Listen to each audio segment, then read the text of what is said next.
Víctor, ¿quiere Hola, hola. Hola. ¿Ah? que usted ¿Aló? tiene la música? Bueno. Ah, aquí siempre, apenas entramos a este estudio, siempre hay música. Sí. Ustedes me alcanzarán a ver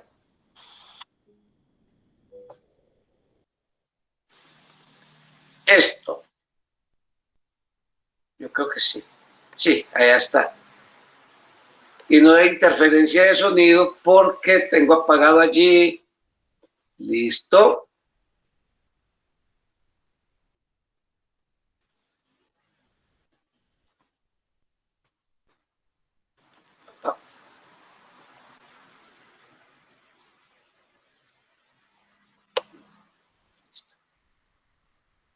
¿Me alcanzan a ver esto? Ahí están viendo. Sí, profe. Listo, listo, listo. Bueno, les recomiendo, compañeros, que miren esto, las técnicas de la comunicación. Y como les decía ahora en una pequeña introducción, ustedes en su vida profesional, se van a ver abocados a muchas formas de interlocución con el otro.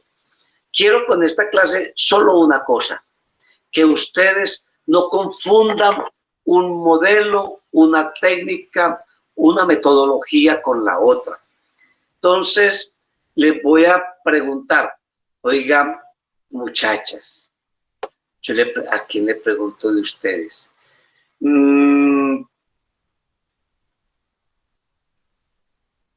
Todos somos buenos para conversar, ¿cierto? Somos muy conversadores. ¿Cómo les parece que la conversación es una de las formas de encuentro más socorridas, más especiales, más mundanas, pero también más mundial, más universal que tiene la humanidad? Conversar con el otro, establecer una relación con el otro, arranca desde una conversación, pero a veces no sabemos conversar. Quiero que vayan pensando en esta pregunta porque con esa vamos a terminar. ¿Cuáles son los enemigos de la conversación? Ponga enemigos o amenazas de la conversación. Listo. ¿Cuáles son los enemigos o las amenazas de la conversación? Bueno,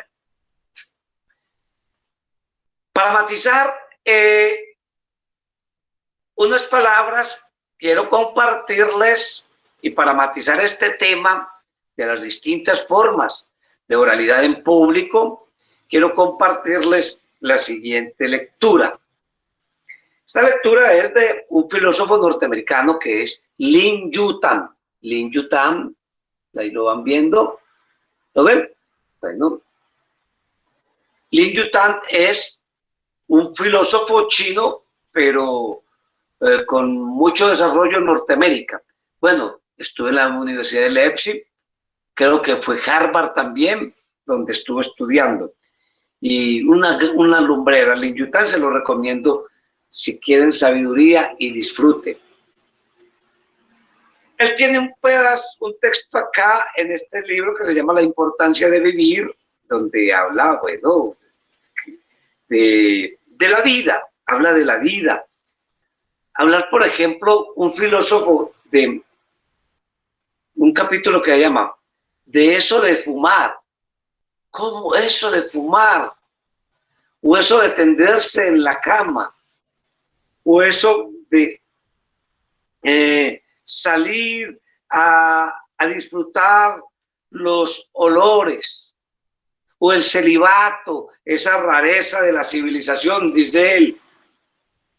Y así como habla, por eso se le llama un filósofo del vitalismo, porque reivindica la vida por sí misma, la vida, sin politiquerías, sin muchas arandelas supersticiosas o prejuiciadas, ¿no?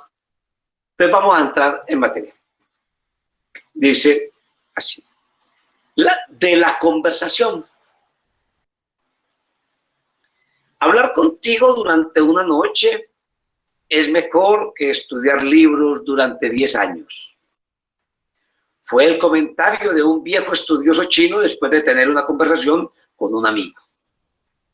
Tiene mucho sentido y mucho de cierto esta afirmación.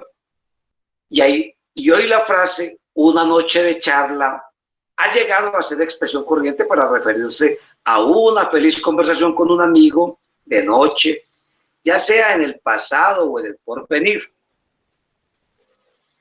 Hay 2 o 3 libros que se parecen a los ómnibus de fin de semana, publicados en inglés con títulos como Una noche de charla o Una noche de charla en la montaña.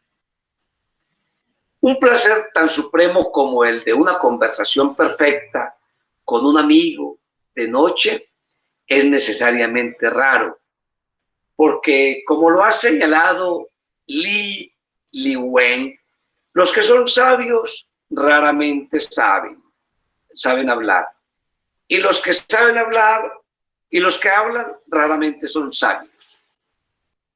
El descubrimiento de un hombre en un templo empinado en la montaña que contempla realmente la vida y que la comprenda a la vez y que la entienda el arte de la conversación debe ser, por lo tanto, con él uno de los placeres más agudos, como el descubrimiento de un nuevo planeta por un astrónomo o de una nueva variedad de plantas por un botánico. La gente se queja hoy de que el arte de la conversación en torno a la chimenea o a un barril de cohetes se está perdiendo debido al ritmo de la vida comercial de hoy. Estoy muy seguro de que ese ritmo tiene algo de culpa, pero creo también que la distorsión del hogar, convertido en un departamento sin fuego de leños, comenzó la destrucción del arte de la conversación y la influencia del automóvil la completó. El ritmo es del todo falso, porque la conversación existe solamente en una sociedad de hombres imbuidos de espíritu de ocio, con su facilidad, su humorismo y su apreciación de los matices más ligeros. Porque hay un evidente distingo entre charlar sencillamente y conversar. Esta distinción se hace en el idioma chino entre chou luo, hablar, y tao hua, conversar, que implica que el discurso es más gárrulo y despacioso, y los temas de conversación más triviales y menos de negocios. Puede notarse una diferencia similar entre la correspondencia comercial y las cartas de literatos amigos. Podemos hablar o discutir de negocios con casi todo el mundo, pero hay muy pocas personas con quienes podemos sostener verdaderamente una conversación nocturna. Por eso, cuando encontramos a un verdadero conversador, el placer es igual, si no superior, al de leer un delicioso autor, con el placer adicional de escuchar su voz y ver sus ademanes. A veces lo hallamos en la feliz reunión de viejos amigos o entre relaciones que se dedican a sus reminiscencias, a veces en el salón de fumar de un tren nocturno y a veces en una hostería durante un lejano viaje. Se charlará de duendes o de espíritus de zorros, junto con entretenidos relatos o apasionados comentarios sobre dictadores y traidores, y a veces, antes de advertirlo, un sabio observador y conversador hace luz sobre cosas que ocurren en determinado país y que son prolegómenos de su inminente caída o de un cambio de régimen. Tales conversaciones quedan entre los recuerdos que acariciamos durante toda la vida. Bueno, continúa Lin Yutang hablando de la conversación y de cómo la conversación puede merecer el nombre de arte si se hace en la debida forma. Y bueno, y habla cómo la conversación ha sido constructora de la historia.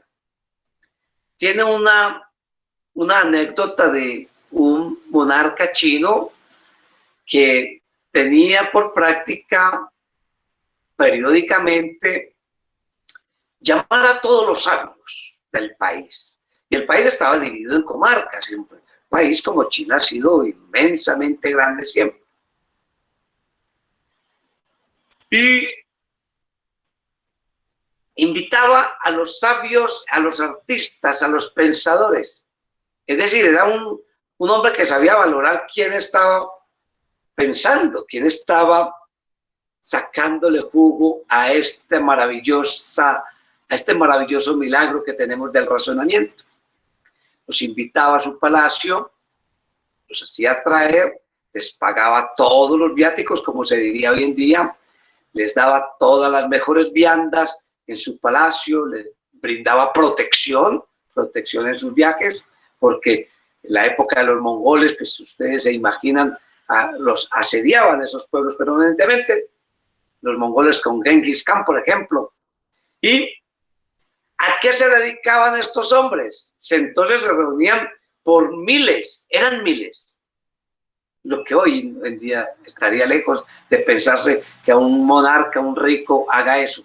Se dedicaban a conversar. No era una conferencia, no era un discurso, no era un debate, no era un foro, no era un coloquio, no, era a conversar que estos hombres sabios de toda la China se reunían.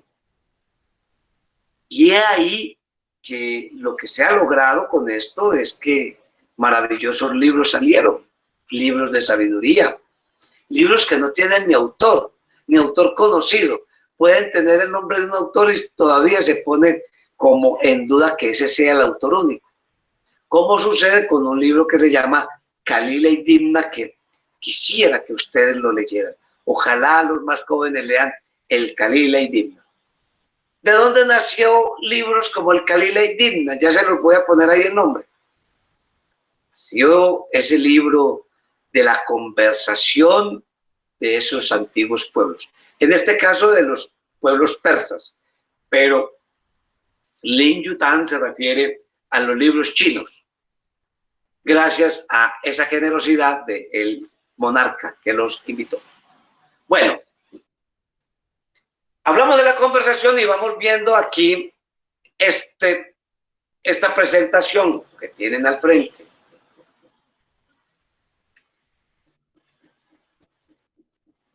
Hablar, conversar, es como lo más lógico. Y tienen ustedes una tareita ahí, que la vamos a desarrollar ahora en la última media hora. Voy a hacer rápido esto. Conversar, y ustedes van a mirar esta presentación que les comparto y por eso no la voy a repetir. Ahí está ahí, muchachos. ¿Yo para qué les robo su tiempo? No les voy a robar su tiempo. Y ustedes son muy juiciosos, incluyendo el amigo que no hizo la tarea hoy, pero todos van a leer esto porque van a entender la importancia que tiene esto. Conversar es como lo más natural y a veces lo más sencillo. Es lo más sencillo, es lo más natural, normal, pero creo que no sabemos. Vamos con esto.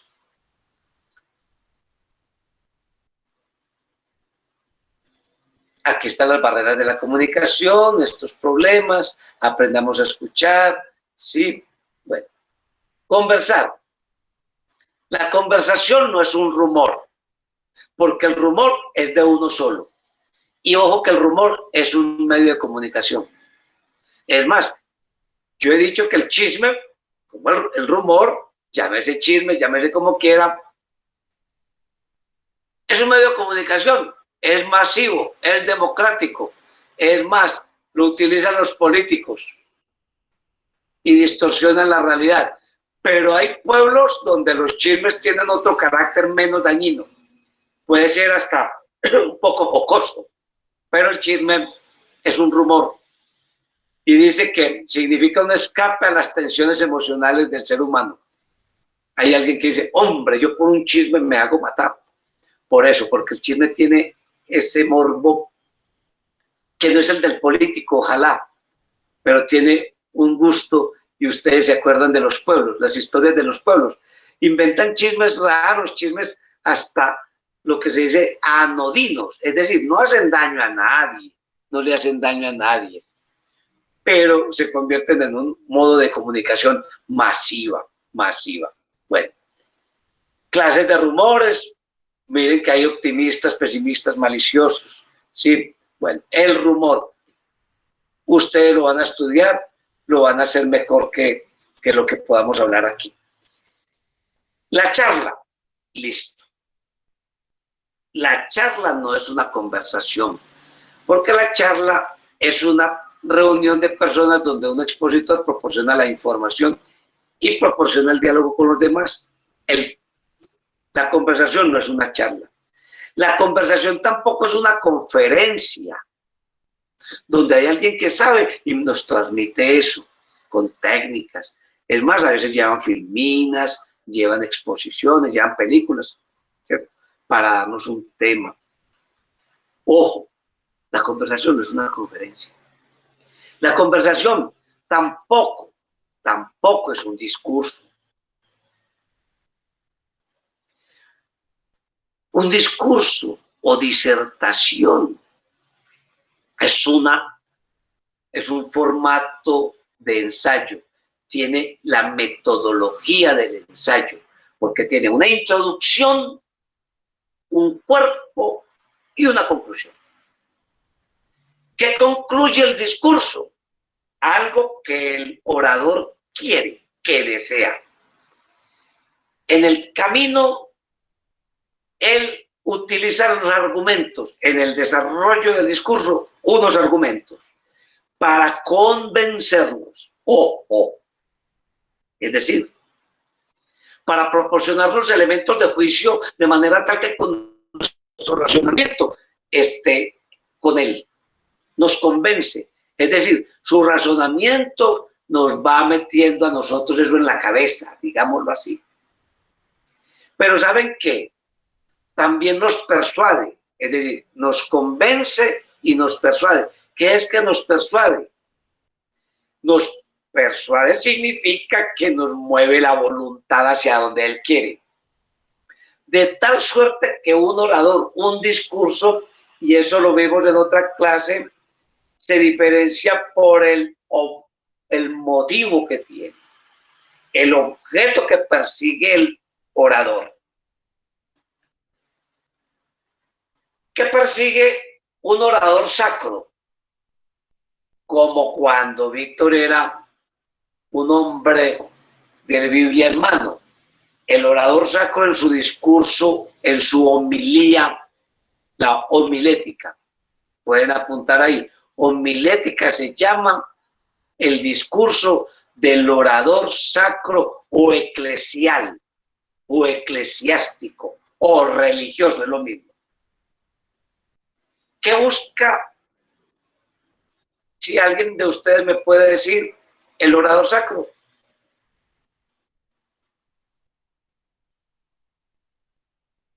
Dilo. ¿Alguien? El orador sacro que quiere, Vanessa y Eliana, Luz. Bueno.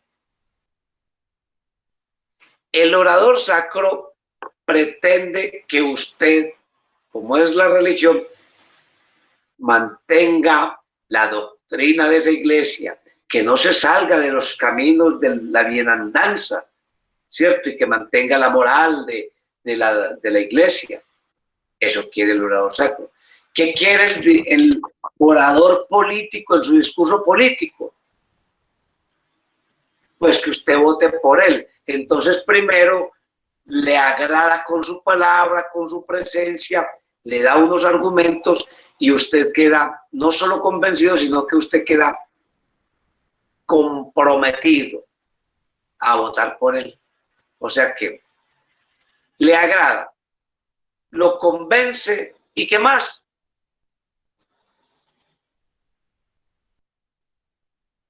Y lo persuade. Agradar, convencer y persuadir, eso quiere, eso hace. Agradar, llega a su emoción. Convencer, llega a su razón. Persuadir, llega a su voluntad. ¿Qué quiere un orador? Bueno, un orador comercial. Agrada, convence y lo persuade ¿de qué? De que usted le compre. Entonces, cada discurso tiene un propósito, no es la conversación. Otra forma de técnica de participación oral colectiva, el diálogo. Conversación que realizan dos personas conocedoras de un tema ante un grupo. ¿Qué están haciendo ellos? Dialogando. ¿Qué están hablando? No, es que ellos dos son expertos en tal tema, entonces están dialogando y los comparten eso. Es espontáneo. Profe, siempre tengo una pregunta. Le habla Vanessa. Sí, Vanessa. Entonces una canción se puede tomar como un tipo ¿cómo es? De discurso, diálogo. ¿Una canción? Sí, una canción. Por ejemplo, los cantantes. ¿Ellos vienen siendo qué oradores o qué, profe? No. En una canción lo que hay es un texto, eso lo vimos en la clase número 2. Hay un texto narrativo. Eso sí es lo que es una canción.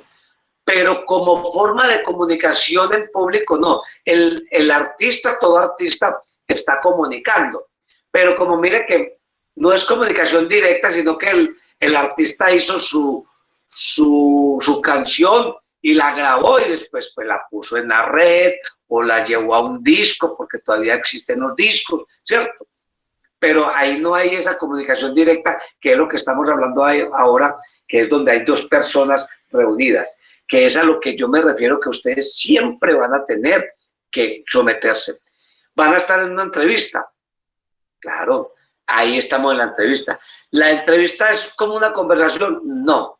Entonces siempre hay dos personas interlocutando, o siempre hay muchas personas interlocutando. Eso es lo que se trata en la clase de hoy, y se trata de esto, ¿verdad? Se llama técnicas de participación oral, es decir, ¿cómo vamos a estar nosotros en una oralidad hablando, donde hay varias personas? Pero hay muchas modalidades, que es lo que estamos recabando. Hay discursos, hay conferencias, hay foros, hay coloquios, hay paneles, hay asambleas, hay entrevistas, hay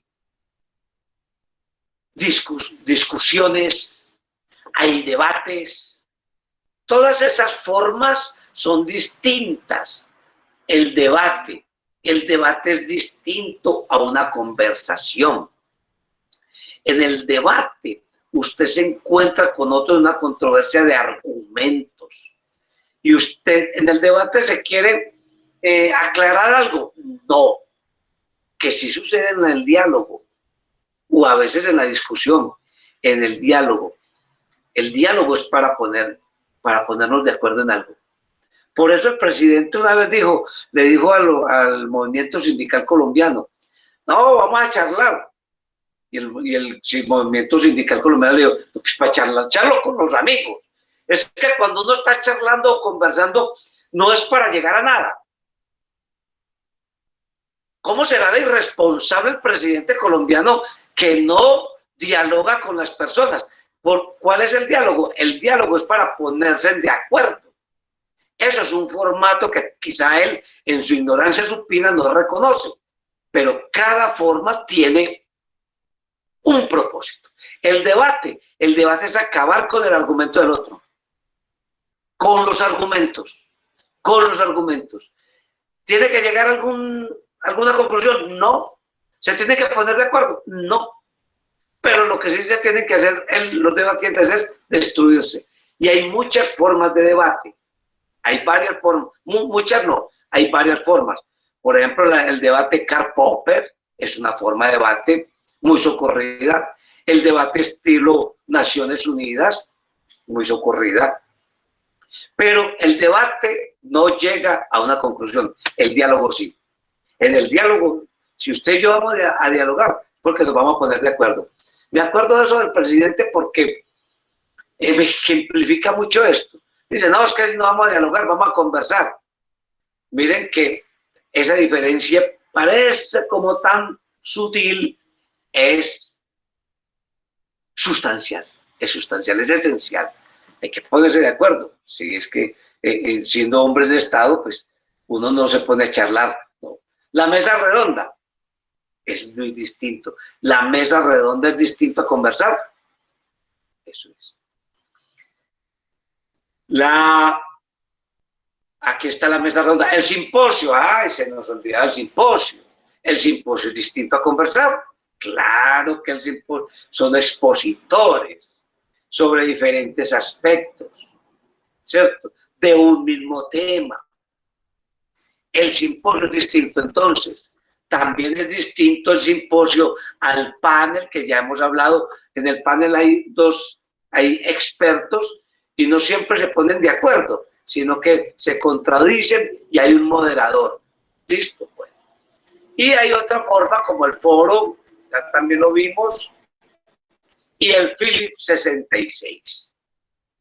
El Philips 66 es menos conocido, pero cuando hay grupos grandes, se dividen en 6 personas y de cada 6 personas de pronto 6 minutos o 10 personas por 6 minutos. Por eso se llama Philips 66. Y conversan de un tema que se pone ahí inmediatamente y entonces nombran uno que exponga y habla sobre las conclusiones que tomó ese pequeño equipo en ese momento, ¿cierto? El Philips 66. Bueno, dejemos hasta ahí. El juicio ejecutivo es otra forma de discusión, dice, en la cual se trata de inculpar o liberar a pena de un individuo o entidad. Eso es un juicio educativo. Se pone a alguien como reo y se van todos en contra de él. Se aprende mucho. Haga de cuenta que es un juicio personal, dice, con las características de la moralidad y la publicidad. Participa un grupo frente a un auditorio. Son juegos muy bonitos, son oralidades muy productivas, pero ninguna de estas es conversación. Entonces, dejémosla ahí porque la conversación es un asunto bien diferente. La conversación, como dice Lin Yutang, si lo vuelvo a encontrar, es un arte. Y dice que hablar contigo durante una noche es mejor que estudiar libros durante 10 años. Y dice que el ritmo es del todo falso porque, dice, la conversación existe solamente en una sociedad de hombres imbuidos de espíritu de ocio, con su facilidad, su humorismo y su apreciación de los matices más ligeros. Entonces, con estas palabras, quiero darles a ustedes la palabra e invitarlos. Primero a que conozcan qué es esto de la conversación, que la diferencien perfectamente de esos otros formatos, porque son otros formatos, y además que cada uno de esos, cuando ustedes estén en una mesa redonda, respeten que están en una mesa redonda. Cuando vayan a un panel, sepan cómo comportarse en un panel, y así por el estilo en cada una de estas formas. Para eso se enseña esto. Bueno, vamos a dejar entonces, a detener la presentación